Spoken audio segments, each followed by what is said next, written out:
Emisión.net.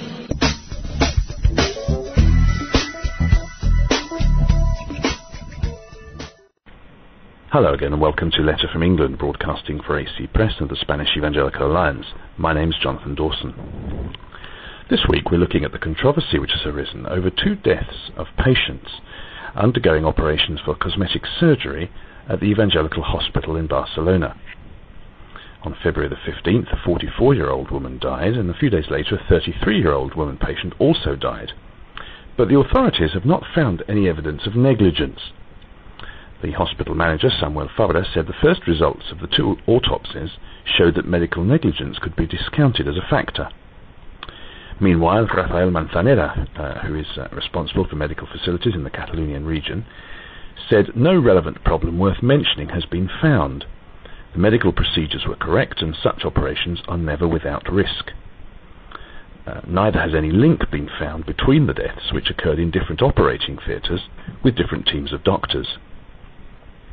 The 44-year-old was operated on to remove fat from her abdomen, and the autopsy indicated that she died from lung failure, while the 33-year-old suffered a massive stroke after an operation on her breasts.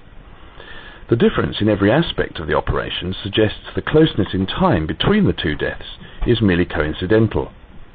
The hospital has denied any malpractice, saying that both deaths were caused by unforeseeable post-operation complications.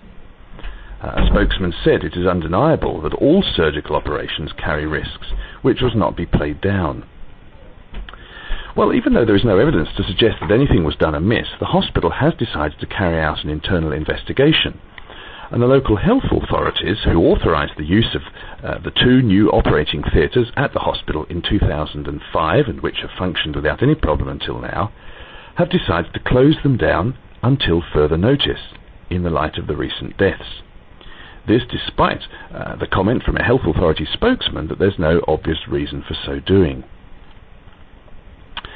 Well, coming so soon after the accusations of abuse at a safe house for victims of domestic violence run by evangelicals in Madrid, the controversy at the Evangelical Hospital in Barcelona has once again brought to the fore the work of evangelicals in the public sector. The letters column to this news agency has had various points of view expressed. What lessons can be learned? What conclusions can be drawn from what has happened here? Well, the person who does nothing will never get his hands dirty, and Christians are called to get their hands dirty in the world, to be in the world but not of it, certainly, but actually to be in it and to be helpful, particularly towards those in need. So much of the social action that's going on in Spain is indeed carried out by evangelical Christians, proportionately far more than their numbers would suggest, and the vast majority of it is to be applauded. And of course the government investigation of the situation in Madrid is not yet completed and the results are not yet known. So it's certainly out of place to say that the accusations which have been made are as yet well-founded or not. However, the situation in the hospital is slightly different. Some Christians have questioned the appropriate, or whether in fact allowing operations for cosmetic surgery are actually appropriate in an evangelical hospital. One suspects that financial considerations are behind the lending out of the operating theatres to teams of doctors who come in and use the facilities. Could they be better used? Would the hospital be able to function if the operating theatres were not rented out in this way? Well, they're some of the questions that perhaps will be posed and answered in the coming days. Another issue, though, is the way in which the authorities have dealt with the case. Clearly they're right to investigate, but why shut down the operating theatres if no negligence has been found? There seems to be an overreaction on the part of the health authorities, particularly as they've cleared the medics involved of any malpractice. The hospital seems to be functioning well and normally and correctly. And in that sense, the evangelical testimony remains untarnished.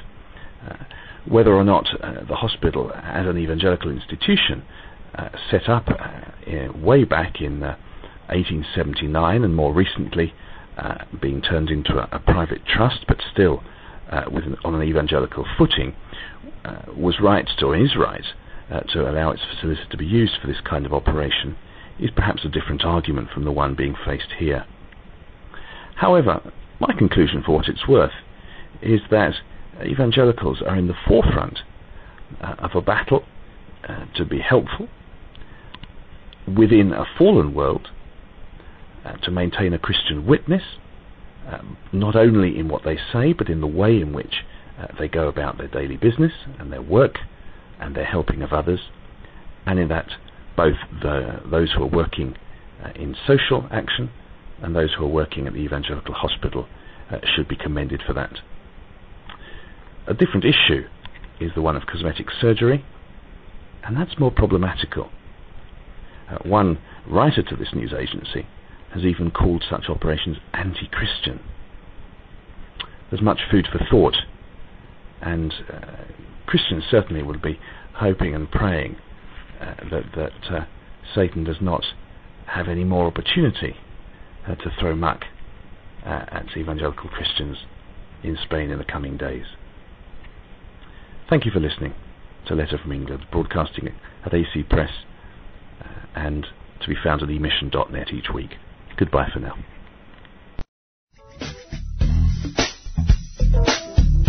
Emisión.net